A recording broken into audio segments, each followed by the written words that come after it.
Baik, Assalamualaikum warahmatullahi wabarakatuh. Saya Prasetya Mahendra Imawan, mahasiswa asistensi mengajar dari Universitas Negeri Malang. Pada kesempatan kali ini saya akan menjelaskan video pembelajaran untuk kelas 11 dan 12 Desain Pemodelan dan Informasi Bangunan atau DPIB SMK Negeri 3 Boyolangu, Tulungagung. Nah, untuk kali ini saya akan menjelaskan tahap-tahap daripada perhitungan estimasi biaya konstruksi. Nah, untuk tahap-tahapnya sendiri adalah yang pertama adalah menghitung volume pekerjaan, yang kedua menentukan dan menghitung AHSP, yang ketiga menghitung RAB, dan yang keempat adalah merencanakan dan menghitung time schedule. Baik, dikarenakan di tahap pertama yaitu menghitung volume pekerjaan sudah disampaikan di sekolah sebelumnya, kali ini saya akan menjelaskan dari tahap menentukan AHSP, menghitung RAB, dan merencanakan time schedule. Baik, untuk AHSP sendiri adalah analisa harga satuan pekerjaan, di mana di tahap ini kita diharuskan untuk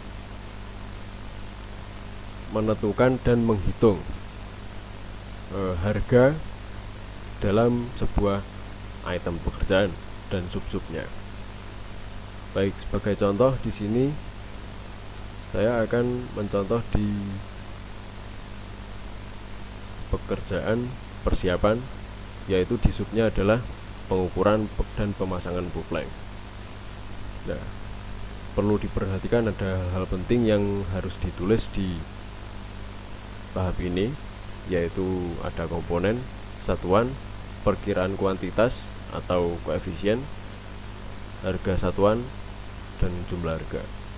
Untuk di komponen sendiri yaitu ada tenaga, bahan, peralatan, serta jumlah daripada ketiga aspek tadi, yaitu tenaga, bahan, dan peralatan. Untuk tenaga, yaitu adalah tenaga kerja yang terdapat dalam item pekerjaan tersebut. Misal, di pengukuran dan pemasangan bupleng itu terdapat pekerja, tukang kayu, kepala tukang, serta mandor. Nah, untuk satuannya sendiri adalah ongkos harian atau OH atau orang per hari.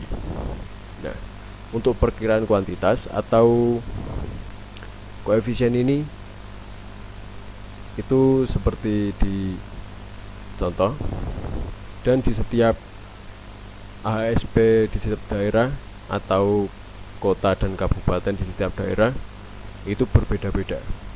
Jadi di sini mahasiswa diharapkan mencari informasi yang terbaru dan terupdate mengenai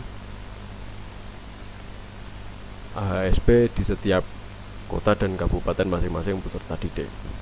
Nah, begitu juga dengan harga satuan di setiap kota dan kabupaten masing-masing, di setiap daerah itu berbeda-beda. Nah, untuk bahan tertulis sebagai berikut. Di daftar harga AHSP di setiap daerah juga berbeda-beda. Anda bisa mencari di AHSP kabupaten atau kota Anda.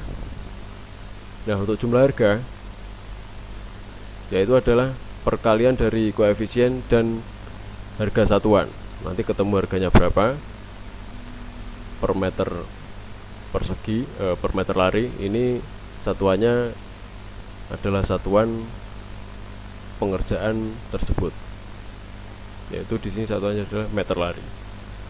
Nah, begitu juga dengan yang lainnya, cara menghitungnya juga sama, serta itu dijumlahkan di setiap aspek. Di sini aspek tenaga kerja terdapat harga sebagai berikut. Begitu juga dengan yang lainnya, dicantumkan jumlah harganya berapa.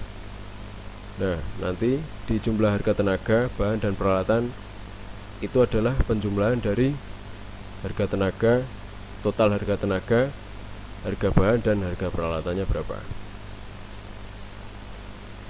Baik, Kita lanjut di tahap berikutnya, yaitu adalah menghitung RAB. Nah, untuk RAB sendiri adalah perhitungan dari perkalian volume yang telah kita hitung sebelumnya serta harga, yaitu jumlah harga yang telah kita tentukan di tahap sebelumnya atau tahap ASP. Misalkan di sini ada volume pekerjaan pembersihan yaitu 198,92. Kita lihat volumenya berapa ya, yaitu 198,92. Dan harga adalah harga satuan dari item pekerjaan tersebut. Kita lihat di sini analisanya ya. Jadi di sini adalah analisa bongkaran atau pekerjaan pembersihan lahan, itu adalah 53.000 per meter perseginya. Jadi 53.000 tadi dikalikan jumlah volume yang telah kita hitung, ketemu hasilnya sebagai berikut. Begitu juga dengan item pekerjaan lainnya, cara menghitungnya adalah sama. Dari persiapan hingga finishing, cara menghitungnya sama ya. Kemudian untuk perhitungan RAB perlu rekapitulasi, jadi kita membuat tab baru untuk rekapitulasi RAB sebagai berikut. Kita hanya menuliskan total setiap item pekerjaannya saja, tidak dimasukkan sub-sub pekerjaannya di setiap item sama seperti RAB. Jadi hanya total setiap item pekerjaannya berapa, nanti dijumlahkan ketemu jumlahnya berapa. Baik, di tahap berikutnya, tahap terakhir, yaitu adalah tahap time schedule. Nah, di sini adalah kolom rekapitulasi yang telah kita salin tadi. Dari rekapitulasi kita salin dimasukkan ke tab time schedule. Ada tab bobot.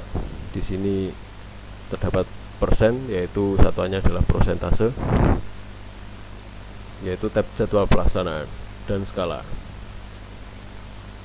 Untuk jadwal pelaksanaan di setiap proyek pembangunan itu berbeda-beda.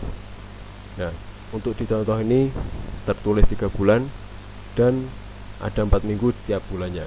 Jadi dalam pengerjaan proyek ini yaitu dilakukan selama 12 minggu. Nah, untuk menghitung bobot tadi adalah harga daripada item pekerjaan dibagi jumlah bobot, jumlah harga berapa, dan dikalikan 100. Nanti ketemu bobotnya berapa. Untuk pekerjaan persiapan di sini tertulis bobotnya 1,03. Begitu juga dengan pekerjaan yang lainnya, cara menghitungnya juga sama.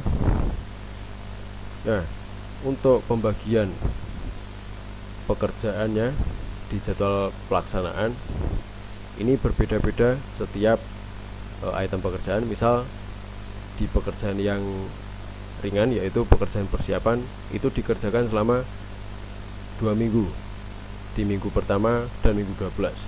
Untuk minggu pertama itu ada pembersihan, pembongkaran, dan pengukuran tanah, serta di minggu yang terakhir yaitu hanya pembersihan lahan setelah proyek konstruksinya terbangun.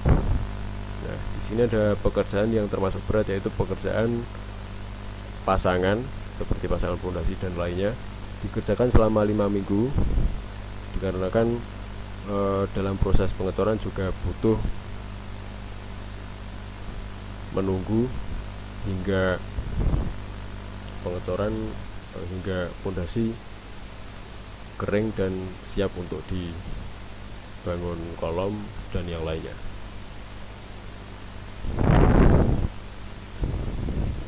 Ya, di sini untuk pembagiannya, cara yang paling sederhana untuk membagi jadwal pelaksanaan itu kita bagi sesuai dengan berapa lama kita mengerjakan proyek tersebut. Suatu misal di sini ada pekerjaan persiapan yang dikerjakan selama 2 minggu, yaitu dalam bobot ini kita masukkan di minggu mana saja yang kita kerjakan di jadwal pelaksanaan. Misal di sini tertulis di minggu ke 1 dan minggu ke-12, kita bagi saja menjadi 2, jadi prosentasenya nanti sama di minggu ke-1 dan minggu ke-12. Nah, untuk di sini dicontoh mengapa prosentase di minggu pertama dan minggu ke-12 tidak sama. Karena di minggu awal itu pekerjaannya lebih banyak, yaitu tidak hanya pembersihan tetapi ditambahkan dengan pembongkaran dan pengukuran tanah.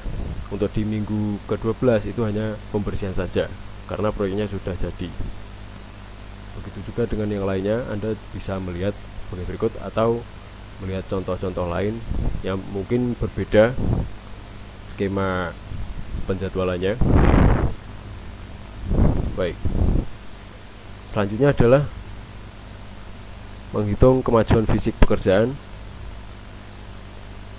Nah, untuk kemajuan fisik pekerjaan yaitu di tab ini kita menjumlahkan semua di kolom yang terdapat di minggu tersebut. Misalnya di minggu pertama yang ada hanya pekerjaan persiapan, yaitu tertulis sebagai berikut, dan pekerjaan lainnya sama. Penjumlahan dari pekerjaan-pekerjaan yang terdapat di minggu kedua, begitu juga dan yang lainnya sama. Nah, untuk kemajuan kumulatif fisik pekerjaan itu adalah penjumlahan dari kemajuan fisik pekerjaan di minggu tersebut ditambahkan dengan kemajuan kumulatif fisik pekerjaan. Nah, misalnya di sini yaitu kemajuan fisik pekerjaan di minggu kedua terdapat 4,98 dan kemajuan kumulatif fisik pekerjaan di minggu ke-1 atau minggu sebelumnya adalah 0,93. Jadi terdapat sebagai berikut hasilnya.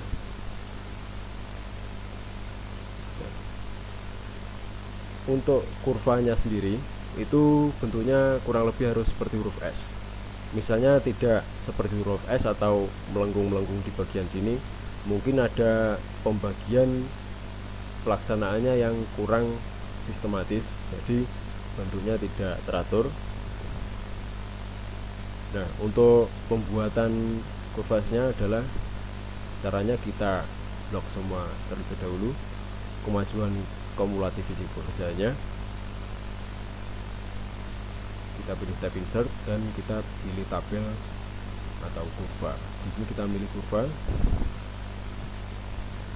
Nah, jadi berikut kita atur sendiri sesuai keinginan kita.